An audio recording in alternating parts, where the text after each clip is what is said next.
telling you guys off the bat, I'm definitely the messiest presentation, but Oh no, it'll be just as good, if not better. it's gonna be great. It's gonna be great. Point is working. Aidan, thank you so much. Chicago Basin. All right, Chicago Basin, guys. Come take you on a trip. All right, so where is Chicago Basin? Chicago Basin is a beautiful little spot of wilderness within the Weminuche Wilderness of Southwest Colorado, surrounded by the San Juan Mountains. Um, One of my favorite places to go to. All right, so how to get there? All right, so way number one, super simple. You just take a train. So there's a Durango to Silverton train.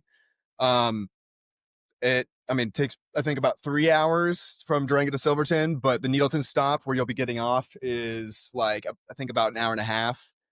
Um, I will say it's a little pricey, at least for me. The past 2 times I've been to Chicago Basin, I called the train and I was like asking about the price, and it's like $150, I think, for backpackers. And somehow it's cheaper for people just going all the way through. Um, so yeah, that was not the move for me. So what I did instead is it's just a 16-mile hike to the basin via Purgatory Flats. It's about like a 30-minute drive right outside of Durango. So Durango's a great base of operations if you're going to do this trail. It's a very doable, like, 1 day into Chicago Basin trip. Just a lot of elevation gain. So when you hike from Purgatory Flats to like the Needleton spot where like you get dropped off by the train, there's going to be a like 2,000, 3,000 foot of just constant elevation gain from Needleton all the way to Chicago Basin. So it can get a little brutal. All right, so what to do at Chicago Basin?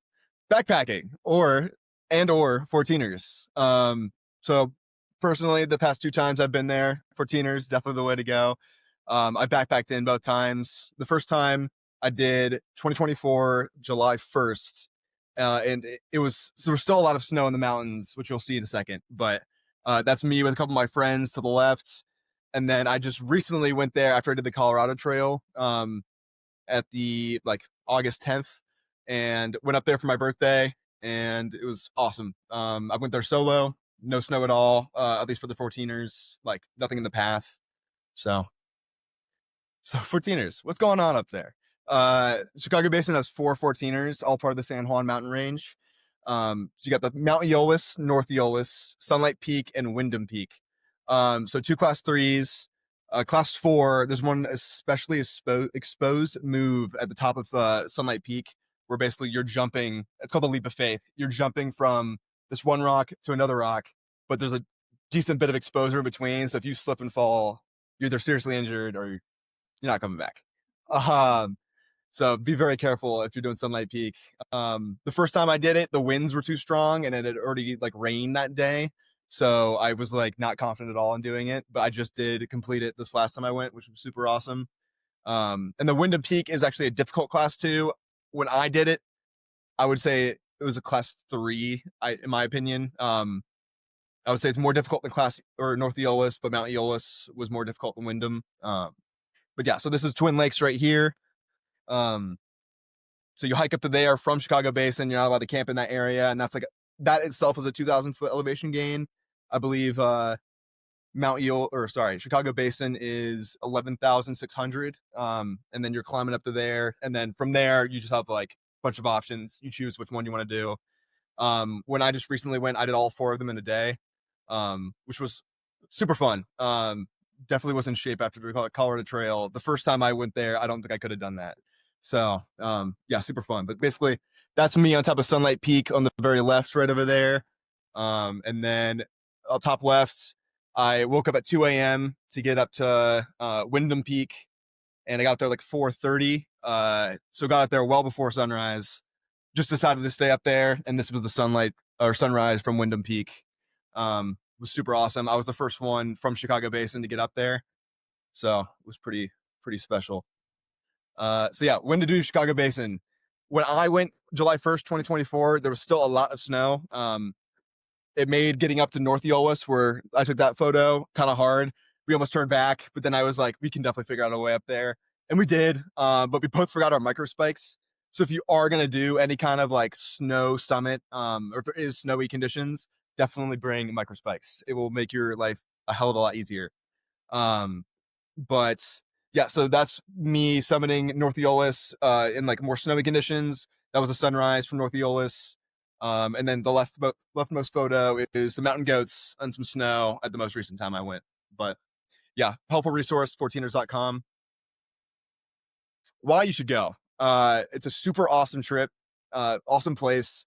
I will say because of the train, it can get a little crowded.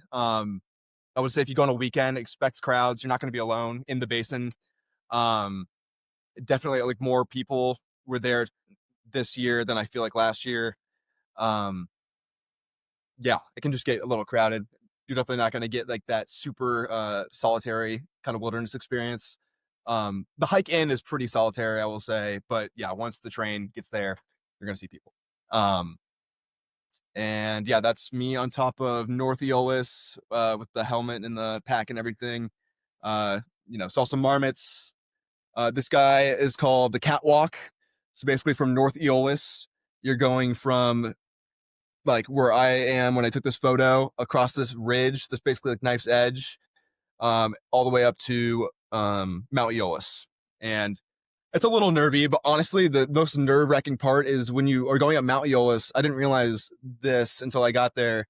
Um, like you're climbing up like this whole section right here, and it's super exposed. Felt like every foot placement mattered. Yeah, I can definitely get a little crazy. Definitely wear shoes that fit. I wore the Wildfire NXTs from here, and they are awesome shoes. But I think I should have done like a size smaller because they're approach shoes. So yeah, I don't know. Definitely would say just make sure the gear is all solid. Like have confidence. Go in, ready to go. Yeah, wildlife. There's a ton of mountain goats. Unfortunately, some of them are pretty accustomed to humans. When I was coming down Sunlight Peak, this most recent run, I came upon like this group of mountain goats that were like kind of harassing these people who were eating lunch, like by the Twin Lakes area. And yeah, so they were not afraid of people at all. They were kind of like shooing them away, but they wouldn't leave.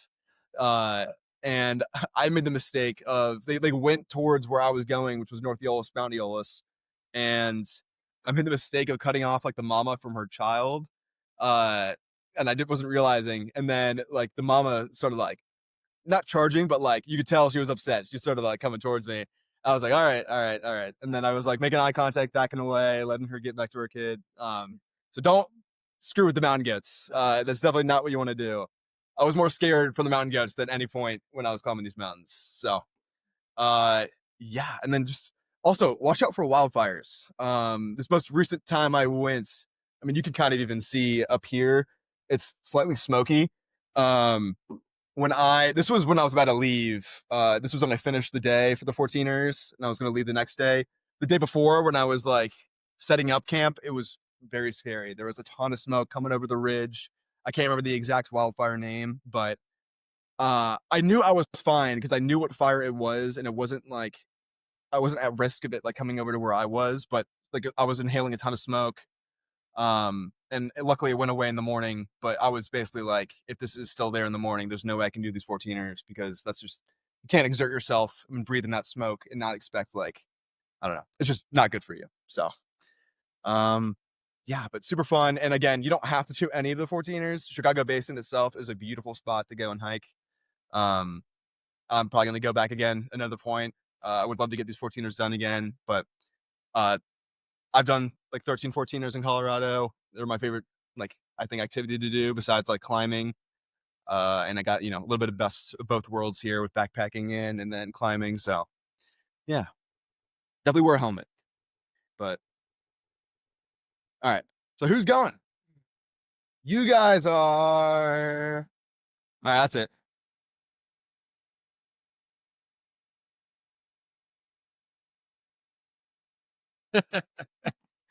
Oh, all right. That was awesome. Thank you, Aidan.